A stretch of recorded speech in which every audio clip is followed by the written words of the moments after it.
240 000 habitants en 2040, c'est ce que l'INSEE nous prévoyait il y a 2 ou 3 ans.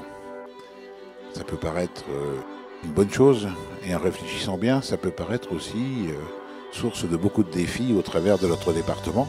Et comment répondre à ces différents défis? Quand ma mère est née, elle est née en 1926, il y avait 1,5 milliard d'habitants sur la planète.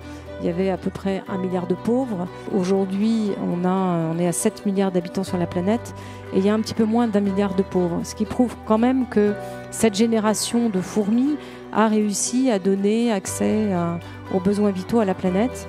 Mais à quel prix? Même si les choses vont bien, toujours se poser la question de savoir comment d'abord on peut mieux faire et comment on construit le futur ensemble. Je pense qu'il y a 2 choses qui sont clés dans cette démarche, c'est le fait de le faire ensemble et d'associer à la fois tous les territoires et d'associer les citoyens qui peuvent répondre à cette question. Et la deuxième, c'est de toujours se remettre en cause, et se réinventer en permanence, tout en gardant ces piliers très enracinés. Je pense que la Vendée, c'est bien sûr la terre et la mer, mais c'est surtout l'idée de fait d'avoir des racines profondes, ça permet d'aller jusqu'au ciel. Le bon sens, aujourd'hui, c'est sans doute la valeur clé. J'avais un père qui était un scientifique et qui disait que la science est cumulative, mais la sagesse ne l'est pas. Je pense qu'ici, en Vendée, elle est un peu cumulative et c'est ça qui va faire son succès.